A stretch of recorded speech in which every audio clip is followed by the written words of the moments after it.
മലയാളികളെല്ലാവരും തിരുവോണത്തിൻ്റെ ആഘോഷത്തിമിർപ്പിലേക്കാണ്. നമ്മളെ സംബന്ധിച്ചിടത്തോളം ജാതിമത ചിന്തകൾക്കൊക്കെ അതീതമായി മലയാളികൾ എല്ലാവരും ഒരുപോലെ ആഘോഷിക്കുന്ന മലയാളികളുടെ കേരളത്തിൻ്റെ ദേശീയോത്സവമാണ് ഓണമെങ്കിൽ വിവിധ വിശ്വാസി സമൂഹത്തിന് അവരുടേതായ ആഘോഷങ്ങളുണ്ട്. അതിൽ തന്നെ നമുക്കറിയാം വിഷുവും ശ്രീകൃഷ്ണ ജയന്തിയും ഈസ്റ്ററും അതോടൊപ്പം തന്നെ ക്രിസ്മസ്, വലിയ പെരുന്നാൾ, ചെറിയ പെരുന്നാൾ, അങ്ങനെയൊക്കെയുള്ള ആഘോഷങ്ങൾ അവിടെയെല്ലാം നമ്മൾ ഐക്യത്തോടുകൂടി ഈ ജാതിമത ചിന്തകൾക്ക് അതീതമായാണ് പലപ്പോഴും ഈ ആഘോഷങ്ങളുടെ ഒക്കെ ഭാഗമാകുന്നത്. ഇന്നത്തെ ദിനത്തിൽ അങ്ങനെ ഒരു പ്രത്യേകത കൂടിയുണ്ട്. കേരളത്തിലെ ഏറ്റവും വലിയ നബിദിന റാലിക്ക് മലപ്പുറം സാക്ഷിയാകുന്നു എന്നുള്ളതാണ്. അവിടെ പ്രവാചകൻ്റെ ഓർമ്മപ്പെടുത്തൽ ആണ് ഇന്നത്തെ ദിവസത്തിൻ്റെ പ്രത്യേകത എന്ന് നമുക്കറിയാം.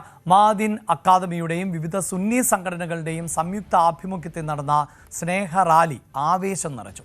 1501 നബി ദിനത്തിൽ ആയിരങ്ങൾ അണിനിരന്നപ്പോൾ മലപ്പുറത്ത് അരങ്ങേറിയത് നയന മനോഹരമായ കാഴ്ചയായിരുന്നു.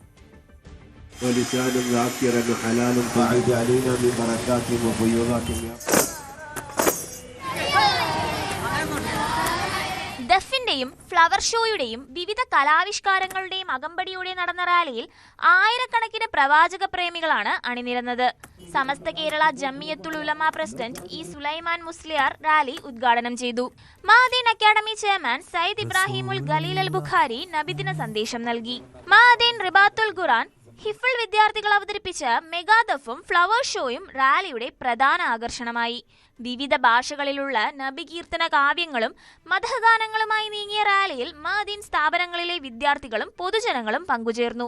ലഹരിക്കെതിരായ ബോധവത്കരണം, ബഹുസ്വര സമൂഹത്തിൽ വിശ്വാസിയുടെ ബാധ്യത, പരിസ്ഥിതി സംരക്ഷണവും കാർഷിക രംഗത്തെ പ്രവാചകാധ്യാപനങ്ങളും മതത്തിന്റെ പേരിലുള്ള സംഘർഷങ്ങളുടെ നിരർത്ഥകതയും വ്യക്തമാക്കുന്ന പ്രദർശനങ്ങളും റാലിയുടെ ഭാഗമായി.